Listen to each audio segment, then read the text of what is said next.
Factory outlet Mukunda jewellers లో mega వడ్డానం sale 2.0. నమస్తే, మీరు చూస్తుంది సుమన్ టీవీ. నేను మీ కీర్తి. మాఘమాసంలో నది స్నానం చేస్తే ఎంతో పుణ్య ఫలితం అంటున్నారు. అందులోనూ ఇప్పుడు మహా కుంభమేళా జరుగుతుంది కదా, ఇటు కాశీలోను అటు కుంభమేళలోను స్నానం ఆచరిస్తున్నారు. ఏ పవిత్రమైన రోజుల్లో స్నానం ఆచరిస్తే సంపూర్ణ ఫలితం లభిస్తుంది, ఎలా చేయాలి, అక్కడ స్నానం చేసిన తర్వాత ఏమైనా దానాది కార్యక్రమాలు చేయాలా, చేస్తే ఏ విధంగా చేయాలి? చాలా మంది తొక్కిసలాట అయిన తర్వాత వెళ్ళాలంటే భయపడుతున్నారు కదా, మిస్ అయిపోతున్నారు. మరి వెళ్ళకుండా కూడా అంతటి పుణ్యఫలం రావాలంటే ఏం చేయాలి, ఎలా చేయాలి, ఏ విధంగా చేయాలి, ఇవన్నీ విషయాలు కులంకుశంగా మనకు తెలియజేయడానికి మనతో పాటు ఉన్నారు ప్రముఖ ఆస్ట్రాలజర్ బ్రహ్మశ్రీ నందిబట్ల శ్రీహరి శర్మ గురుగారు.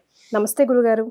వాగర్థావివ సంపృక్తౌ వాగర్థ ప్రతిపత్తయే జగతః పితరౌ వందే పార్వతీ పరమేశ్వరౌ. సదాశివసమారంభాం శంకరాచార్య మధ్యమాం అస్మదాచార్య పర్యంతం వందే గురు పరంపరాం.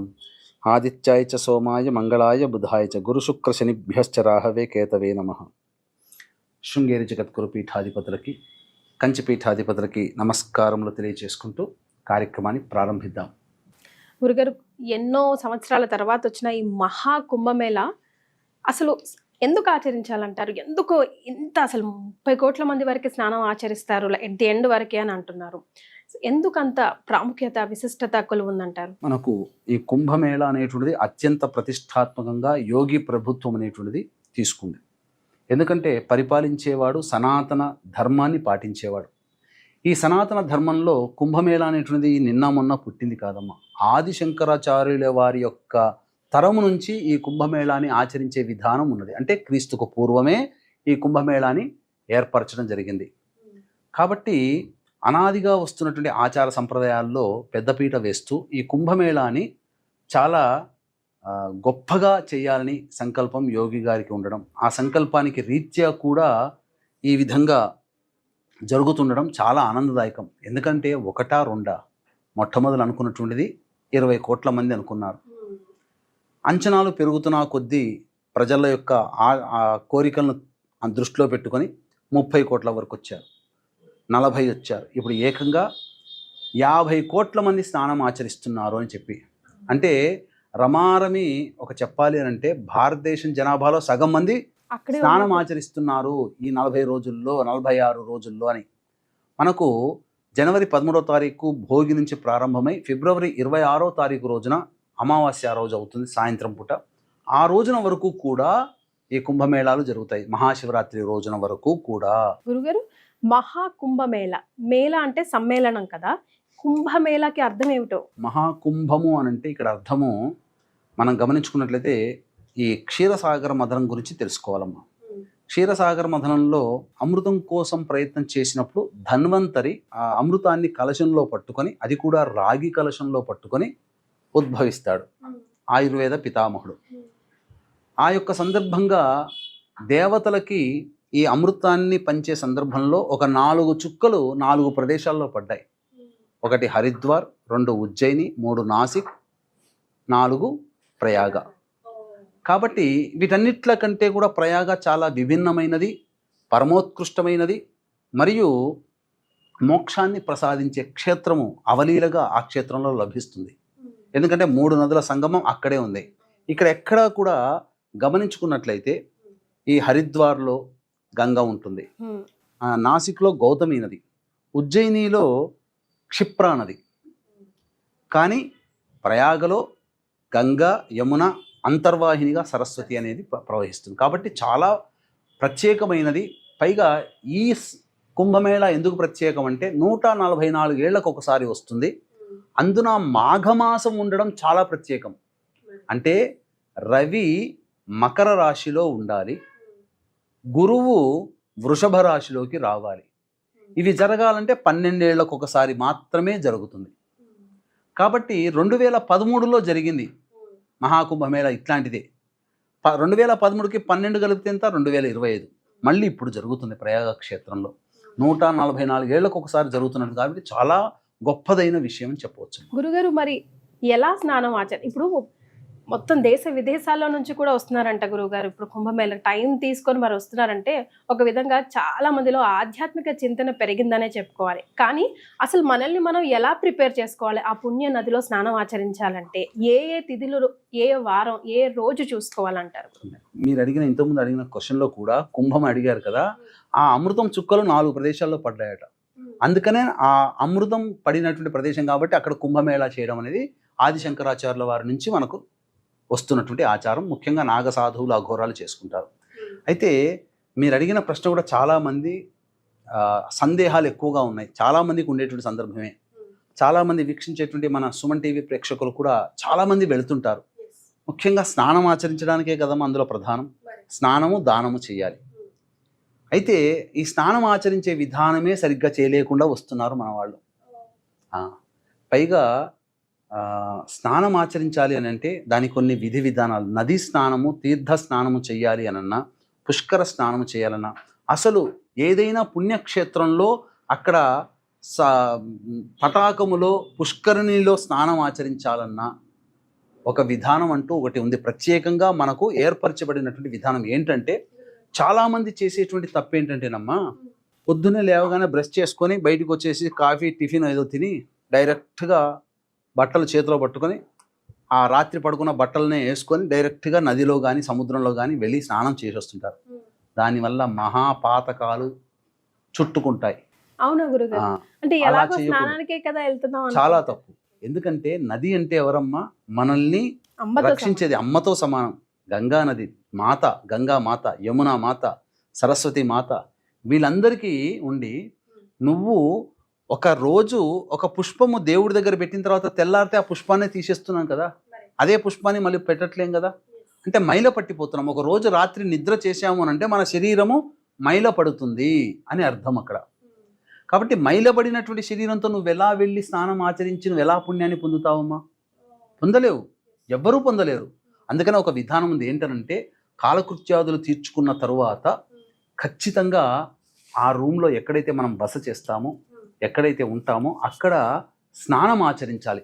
ముందుగా ఆచరించేసేసి పూర్తిగా చక్కగా స్నానం ఆచరించేసేసి చక్కగా పొడి బట్టలు వేసుకొని కట్టుకొని మళ్ళీ ఒక జత బట్టలు పెట్టుకొని అప్పుడు నదీ స్నానానికి వెళ్ళాలి. ఆ కుంభమేళ నదీ స్నానానికి వెళ్ళి అక్కడ సంకల్పం చెప్పించుకోవాలి. అక్కడ బ్రాహ్మణుడు కనుక దొరికితే బ్రాహ్మణుని చేత ప్రయాగ క్షేత్ర స్నాన సంకల్పం అని ఉంటుంది. తర్వాత మీకు ముఖ్యంగా చెప్పాలి అని అంటే, ఎన్నో జన్మల నుంచి చేసినటువంటి పాపాలు మనకు తెలిసి రహస్యకత, అజ్ఞానకృత, జ్ఞానకృత, రహస్యకృత పాపకర్మదోష పరిహారార్థం ప్రయాగక్షేత్రే గంగా సరస్వతి యమునా నదీ తట నదీ సమీపస్థానే సమస్త గతజన్మ కర్మదోష నివారణార్థం స్నానమహం కరిష్యే అని సంకల్పం చెప్పుకుని స్నానం చేయాలి. లేదు అక్కడ చెప్పేటువంటి పంతుళ్ళు పండాలు మనకు దొరకరనుకోండి, ఆ సమయంలో పవిత్రమైనటువంటి దేహముతో నేను ఇక్కడ నా యొక్క కర్మదోషాలు తొలగించుకోవడానికి ఈ నదీ దగ్గరికి వచ్చాను, స్నానం ఆచరిస్తున్నాను, గత జన్మలలో చేసినటువంటి పాపాలు, ఈ జన్మలలో చేసినటువంటి పాపాలు, నాకు తెలిసి చేసిన పాపాలు, తెలియకుండా నా వల్ల జరిగినటువంటి పాపాలు, ఇంకా చెప్పాలి అని అంటే జ్ఞానముతో చేసినటువంటి పాపాలు, అజ్ఞానంతో చేసినటువంటి పాపాలు, ఇవన్నీ తొలగిపోవాలి. ఇక నుంచి నేను మళ్ళీ ఎటువంటి పాపము చేయను, ఆ నదీ సాక్షిగా నేను చెబుతున్నాను అని చెప్పి స్నానం ఆచరించి మనం 3 మునకలు వేయాలి. దంపతులైతే దంపతి సమేతంగా చేయాలి. ఒకవేళ భర్త రాకపోతే గురుగారు, భర్త రాకపోతే భార్య తన భర్త యొక్క ఏదైనా కానీ కండువ కానీ చొక్క కానీ తీసుకొని ఆ చొక్కతో సహితంగా భుజాన వేసుకొని కుడి భుజాన ఆడవాళ్ళు వేసుకొని అప్పుడు స్నానం ఆచరించాలి. భార్య రాకపోతే భర్త ఎడమ భుజాన భార్య వస్తువు ఏదైనా వేసుకొని స్నానం ఆచరించాలి. పర్టికులర్ గా పఠించాల్సిన మంత్రం ఏదైనా ఉందా గురుగారు? అప్పుడు సూర్యుని ఆరాధన చేయడమే. మాఘమాసం అంతా సూర్యుని ఆరాధన చేయాలి కాబట్టి సూర్యారాధన చాలా విశేషము. ఇక ముఖ్యంగా చెప్పాల్సినటువంటిది ఏంటంటే, చాలామంది చేసేటువంటి తప్పులు ఏంటంటేనమ్మా, ఈ మధ్యకాలంలో నవ్వు వస్తుంది ఒక రకంగా చెప్పాలంటే. అంటే ఓ మహానుభావుడి మేనల్లుడు, అంటే మన ఈ సమాజాన్ని బాబాల చుట్టూ తిప్పినటువంటి మహానుభావుడు ఇప్పుడు లేడు. ఆయన పుస్తకాలే గురు చరిత్ర అనుకొని తెగ చదువుతున్నారు. ఆయన మేనల్లుడు ఈరోజు ఆ అరుణాచల క్షేత్రంలోకి వెళ్ళి టోపీ అమ్మ దగ్గర కూర్చొని ఆమె అవధూత అంటూ చెప్పారు. అంటే అసలు అరుణాచల ప్రదక్షిణ చేయాల్సినటువంటి సందర్భంలో ఆ అరుణాచలేశ్వరుణ్ణి స్మరించుకోవాలి, మననం చేసుకోవాలి. ఆ అరుణాచలేశ్వరుని తలుచుకుంటూ ప్రదక్షిణ చేయాల్సింది పోయి ఇలా పెట్టుకొని ఏ సందులో టోపీ అమ్మ వస్తుందో, ఎక్కడి నుంచి ఆమె వస్తుందో ఆమె దగ్గర కూర్చోవాలి. ఆమెకి తుపుక్కున ఉమ్మేస్తే మనకు లక్ష్మి వస్తుంది. ఆమె టీ దాగి ఇలా పక్కకు పెట్టి ఇలా ఆలస్యం. గుంపులు వచ్చేసి ఆ టీనంతా ఒంట్ల మీద పోసుకుంటున్నారు. ఎంత మూఢత్వం, ఎంత జుగుప్సాకరమైనటువంటి స్థితికి మానవులు చేరుకున్నారంటే, ఆమె ఏదో అవధూత, ఆమె ఉండిండవచ్చుగాక, ఆమె మానాన్ని ఆమె వదిలేయకుండా ఇలా పట్టుకొని ఆ మహానుభావుడి పుణ్యమాన ఒక 20 లక్షల వ్యూస్ వెళ్ళడం.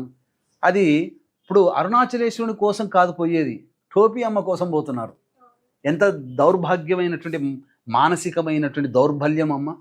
ఈశ్వరుని దర్శించుకొని అగ్నిలింగ క్షేత్రము, కర్మదోషాలన్నీ తొలగించే క్షేత్రం ప్రదక్షిణ చేస్తూ ఉంటుంటే మనసంతా ఆ అగ్నిలింగం మీద ఉండాల్సింది పోయి టోపీ అమ్మ ద్వారా ఉండాల్సి వస్తుంది.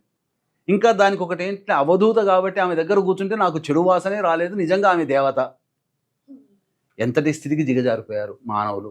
అలాగే ఇప్పుడు కుంభమేళాలో ఒక అమ్మాయి, అందరి పుణ్యమానే ఆ అమ్మాయి లాభపడ్డది, మోనాలిసా. ఇప్పుడు మోనాలిసా ఎక్కడుందని చెప్పి కెమెరాలు పట్టుకొని రెడీగా కనపడంగానే ఆన్ చేసేసి ఒక్క నిమిషం చేయడం, వాళ్ళ వ్లాగ్లో వేసుకోవడం, వ్యూస్ తెప్పించుకోవడం, ఇదే పని అమ్మ.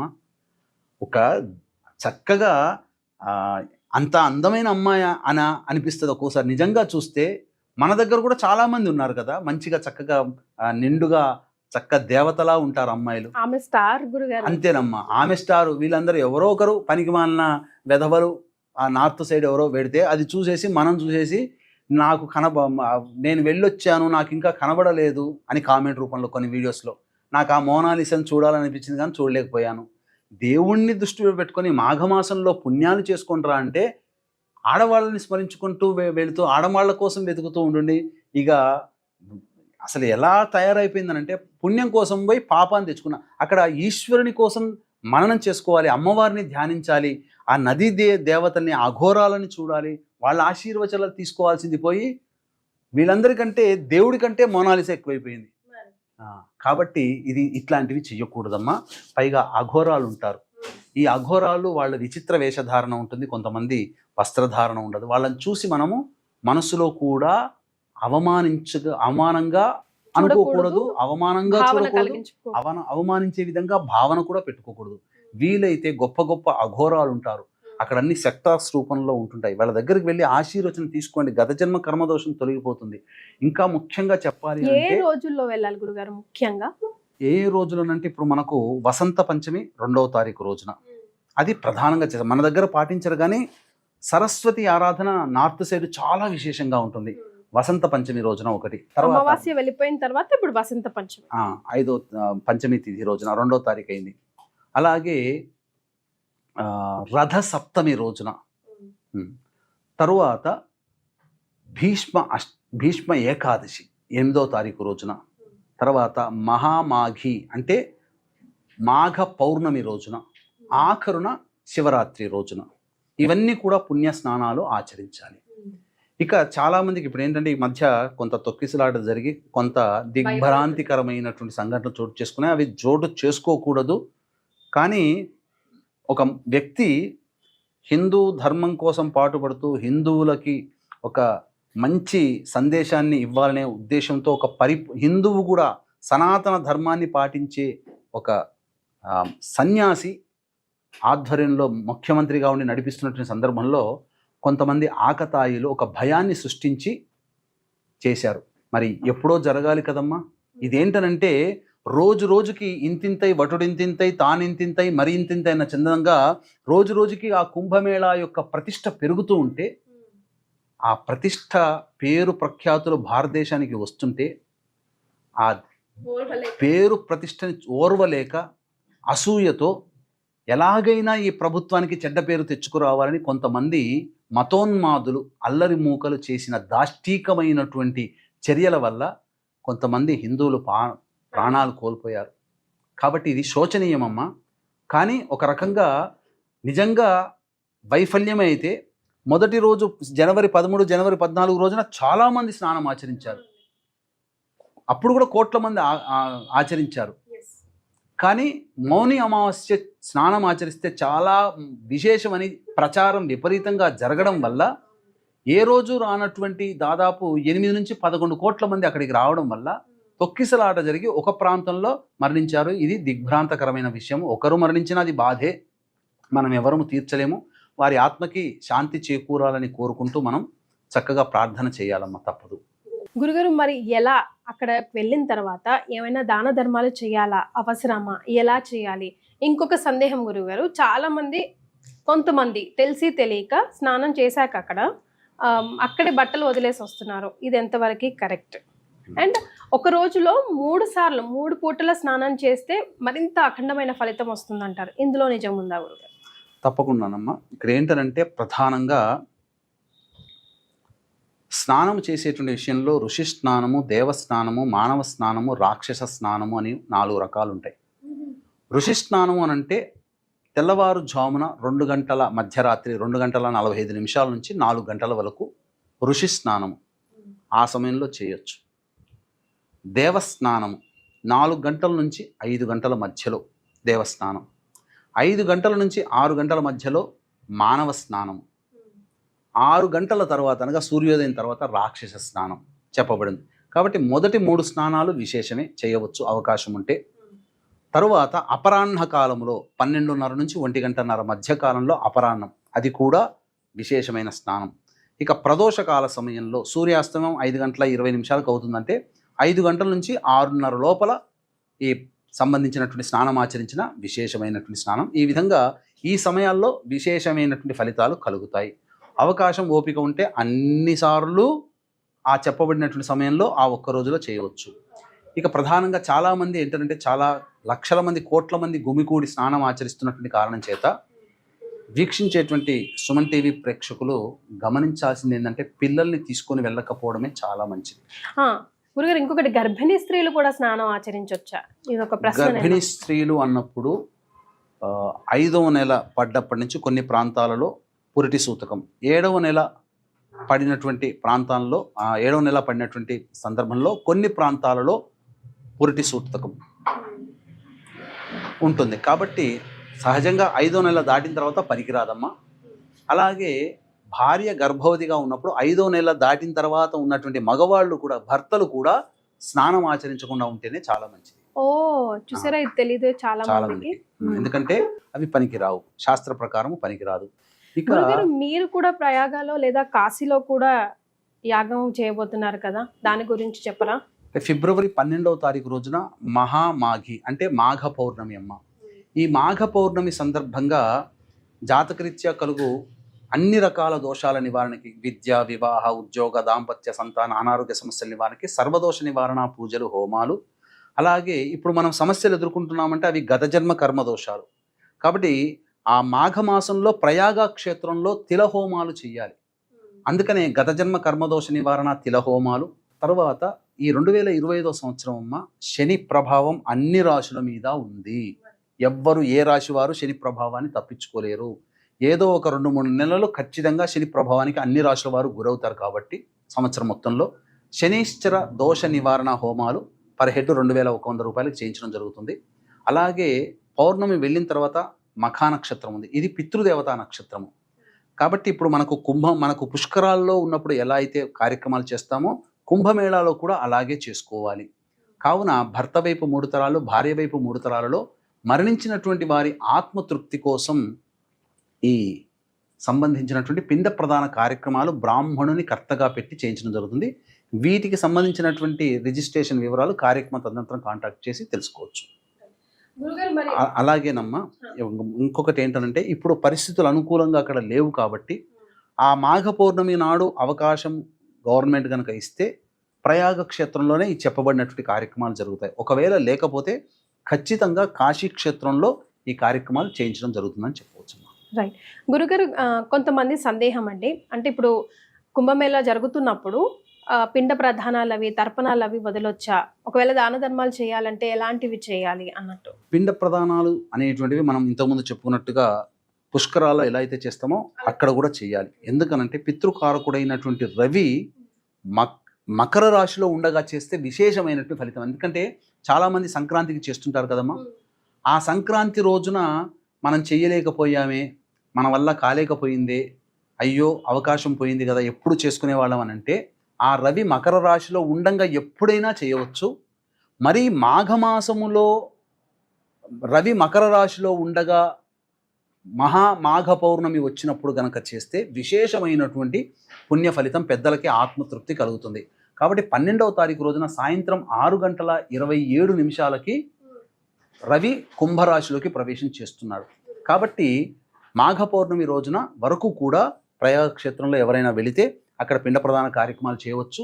ఒకవేళ వెళ్ళలేని వాళ్ళు చాలామంది ఉంటుంటారు కదా, వాళ్ళ తరపున బ్రాహ్మణుని కర్తగా పెట్టి మనం చేయించడం జరుగుతుందమ్మా. మరి దాన ధర్మాల విషయంకి వస్తే, దాన ధర్మాల విషయాలకు వస్తే ఖచ్చితంగా ఇక్కడ ఏం చెప్పబడిందంటే మాఘమాసములో ప్రయాగ క్షేత్రంలో మాఘమాసములో తిలలు దానం చేయాలి. నల్లవి కర్మదోషాలు తొలగిపోతాయి. అన్నదానం చాలా విశేషమమ్మా. ఎందుకంటే అన్ని దానాలకెల్లా అన్నదానం గొప్పది, ఎప్పుడైనా చేయొచ్చు. కానీ మాఘమాసంలో ప్రయాగ క్షేత్రంలో కానీ కాశీ క్షేత్రంలో కానీ అన్నదానం చేసినట్లయితే తరతరాలకి కూడా తరిగిపోని సంపద వాళ్ళ కుటుంబంలో ఉంటుంది. ఇప్పుడు మనము 5 ఏళ్ళు నోట్లోకి పోతున్నాయంటే మన గొప్పతనము మన ఇది కాదమ్మా. పెద్దలు మన తాత ముత్తాతలు చేసిన పుణ్యమే ఇప్పుడు మనం అనుభవిస్తున్నాం. కార్లలో తిరుగుతున్నాం, మిద్దెల్లో ఉంటున్నాం, ఎండకి ఎండకుండా, వానకి తడవకుండా, చలికి వణకకుండా ఆనందంగా సంతోషంగా పిల్లా పాపలతో ఉన్నామంటే మన పూర్వీకులు చేసిన ఫలితం. మరి మనం మన తర్వాత తరతరాలకి వచ్చే వాళ్ళకి మనం ఏం చేస్తున్నాం? తింటున్నాం, పంటున్నాం, ఎంజాయ్ చేస్తున్నాం. కానీ మనం కూడా చెయ్యాలి కదా. కాబట్టి అవకాశము సందర్భం వచ్చినప్పుడల్లా ఇటువంటి కార్యక్రమాలు చేయవచ్చు. అలాగే మనకు కాశీ క్షేత్రంలో అన్నదాన సత్రం ఉంది, సొంతంగా జరుగుతుంది. అన్నదానాన్ని కూడా సహకరించవచ్చు ఎవరైనా. కానీ గురుగారు, చాలా మంది ఇప్పుడు మొన్న జరిగిన ఇష్యూ తర్వాత వెనకాడుతున్నారు వెళ్ళడానికి కుంభమేళకి సంబంధించి. అలాగే చిన్నపిల్లలు, వృద్ధులు, గర్భిణీ స్త్రీలు వీళ్ళు కూడా ఎలాగో వెళ్ళలేరు. కాబట్టి వెళ్ళకపోయినా అంత పుణ్యఫలమే, కుంభమేళలో స్నానం ఆచరించే పుణ్యఫలమే రావాలంటే ఏం చేయాలంటారు గురుగారు? ఇంట్లో ఉండి మేము ఏమైనా ప్రత్యామ్నాయం చేసుకునే అవకాశం ఉందంటారా? చాలా మందికి ఇప్పుడు మీరు అడిగిన సందేహమే చాలా మంది ఉంది. కొన్ని సందర్భాల్లో నన్ను కూడా అడగడం జరిగింది, కానీ వెళ్ళాలనుంది కానీ వెళ్ళలేకపోతున్నాం. కొంతమంది ఈ ఇష్యూ జరగకముందు టికెట్స్ బుక్ చేసుకున్న వాళ్ళు కూడా ఇష్యూ జరిగిన తర్వాత మనకేమన్నా అయిపోతుందేమో అని చెప్పి భయపడి క్యాన్సిల్ చేసుకుంటారు. కానీ అందరికీ మనసులో స్నానం ఆచరించాలని ఉంది, కానీ అందరికీ ఆర్థిక స్తోమత అందరికీ సహకరించదు కదా. మరి అటువంటి వాళ్ళు ఏం చేయాలన్నప్పుడు కొన్ని మనము చేయగలిగినటువంటిది కొంత చేయవచ్చునమ్మా. ప్రతి ఇంట్లో కూడా చాలామంది చేసేది అంటే కాశీ నుంచి గంగ తెచ్చుకుంటారు. కాశీ గంగ తెచ్చుకోకూడదు. కేవలం విశ్వేశ్వరుని కోసం గంగ తన గమనాన్ని మార్చుకొని విశ్వేశ్వరుణ్ణి టచ్ చేసుకుంటూ గంగ ప్రయాణం సాగిస్తుంది. కాబట్టి కాశీ గంగ మనకు పనికిరాదు. ప్రయాగ క్షేత్రం నుంచి తెచ్చినటువంటి గంగ కానీ, లేకపోతే పూజా స్టోర్సు, పచారీ స్టాపుల్లో, చాలా ఆధ్యాత్మిక వస్తువులు అమ్మేటువంటి షాపుల్లో ఈ గంగ దొరుకుతుంది. ఇది మంచి గంగ. కాబట్టి ఆ గంగా నదిని, ఆ నీటిని మనం స్నానం చేసే బకెట్లో ఏ రోజులు మంచివన్నాము? ప్రతిరోజు కూడా మంచిదే. కానీ వసంత పంచమి, రథసప్తమి, భీష్మ ఏకాదశి, మాఘ పౌర్ణమి, శివరాత్రి, ఈ 5 రోజులు, మిగిలినటువంటి 5 పుణ్య స్నానాలు ఆచరించడానికి ముఖ్యమైనవి. మిగతా రోజుల్లో కూడా చేయొచ్చు. స్నానం చేసే బకెట్లో కొన్ని నీళ్లు డ్రాప్స్ వేసుకొని మీ మనస్సు, మీ శరీరం కళ్ళు మూసుకొని తూర్పు వైపున ఉండి అరుణోదయ కాలంలో, అంటే సూర్యుడు ఉదయించడానికంటే ముందు ఎర్ర తివాచిలాగా ఉంటుంది, ఆ సమయంలో దానికంటే ముందే లేచి కాలకృత్యాదులు తీర్చుకొని ఆ సమయంలో నమస్కారం, తూర్పు వైపున నమస్కారం చేసుకుంటూ చాలా శ్రద్ధగా, భక్తిగా మనస్సులో ఒకటి అనుకోవాలి. ఏంటంటే, నేను కుంభమేళాలోకి వెళ్ళలేకపోయాను, కానీ నా మనస్సు అక్కడ కుంభమేళాలో ఉంది. ఆల్రెడీ ఈ భావన రావాలంటే కుంభమేళా విజువల్స్ ఒకసారి రాత్రి పడుకునే ముందు చూడండి. తెల్లారి లేవగానే రాత్రి చూసినటువంటి విజువల్స్ అన్నీ మనకు కనబడతాయి. ఆ కుంభమేళాలో నేనున్నాను, ఆ అఘోరాలతో, సాధువులతో నేను వెళ్తున్నాను, సామాన్య జనాలతో నేను అలా ముందుకు వెళ్తున్నాను, ఆ నదీ తీరానికి, ఆ ఘాట్ల దగ్గరికి వెళ్ళాను, లోపలికి వెళ్ళాను, ఉదయిస్తున్నటువంటి సూర్యుడికి నమస్కారం చేసుకుంటూ నేను సంకల్పం చేసుకున్న ఆత్మ అక్కడికి వెళ్ళింది, నా మనస్సు వెళ్ళింది, అక్కడ స్నానం ఆచరిస్తుందని చెప్పి భావన చేసుకుంటూ ఆ డ్రాప్స్ వేసిన నీళ్లు ఉంటాయి కదా, స్నానం ఆచరించుకుంటారు. శివ శివ శివ శివ అనుకుంటూ స్నానం ఆచరించుకుంటే చాలు. అక్కడికి వెళ్ళపోయినా నీ మనస్సును అక్కడికి పంపించినటువంటి కారణం చేత ఆ పుణ్య నది స్నానం చేసినటువంటి పుణ్య ఫలితాన్ని పొందుతారని చెప్పవచ్చు. అలాగే ఈ ఫిబ్రవరి 12వ తారీఖు రోజున కుంభమేళాలో సంబంధించినటువంటి జాతకరీత్యా కలుగు అన్ని రకాల సమస్యల నివారణకి, గత జన్మ కర్మదోషాల నివారణకి, మరియు ఈ 2025 సంవత్సరం శనీశ్వరుని యొక్క దోషము అన్ని రాష్ట్రాలకు ఉంది కాబట్టి శని దోష నివారణ హోమాలు పర్ హెడ్ 2100 రూపాయలకి చేయించడం జరుగుతుంది. అలాగే పుష్కరాల సందర్భంగా మనం ఏ విధంగానైతే పిండ ప్రదాన కార్యక్రమాలు చేస్తామో కుంభమేళాలో కూడా అలాగే చెయ్యాలి. ఆ రోజున బ్రాహ్మణుని కర్తగా పెట్టి భర్త వైపు 3 తరాలు, భార్య వైపు 3 తరాల్లో మరణించిన వారి ఆత్మతృప్తి కోసం పిండ ప్రదాన కార్యక్రమాలు చేయించడం జరుగుతుంది. అన్నదాన కార్యక్రమాలు ఆ రోజున విశేషంగా చేయాలమ్మా. దానాది కార్యక్రమాలు ప్రయాగ క్షేత్రంలో తిలదానాలు చేయాలి, అన్నదానాలు చేయాలి, వస్త్రదానాలు చేయాలి, బ్రాహ్మణులకు ఎవరికైనా దక్షిణ ఇవ్వాలి. అలాగే ఎవరైనా కానీ ఇప్పుడు యాత్రకి వెళ్తున్నారు, యాత్రకి వెళ్తున్నప్పుడు ఆ యాత్ర ఫలితము వెళ్ళలేని వాళ్ళు ఉంటారు. ఆ యాత్ర వెళ్ళే వాళ్ళకి ఏదైనా కొంత డబ్బు సహాయం చేశారనుకోండి, ఆ యాత్రలకి వాళ్ళు పొందిన పుణ్యఫలంలో వీళ్ళకి కూడా ఆ పుణ్యఫలం దక్కుతుంది. అందుకనే పూర్వకాలంలో పెద్దవాళ్ళు ఒక ముందు తరాల్లో ఎవరైనా యాత్రకి వెళ్తున్నా రండి పంతులు గారు, అయ్యా ఆచార్యుల వారు, పురోహితులు గారు రండి, మీరు యాత్రకి వెళ్తున్నారు కదా, మీ దారి ఖర్చుల కోసం లేదా అక్కడ యాత్రలో మీరు బస చేయడం కోసం లేకపోతే ఇంకా ఏదైనా కానీ మీ ఖర్చులకి వాడుకోండి అని చెప్పి వాళ్ళకు శక్తి కొలది తోచిన విధంగా వాళ్ళ చేతిలో పెట్టి పంపించేవాళ్ళు బ్రాహ్మణుల్ని.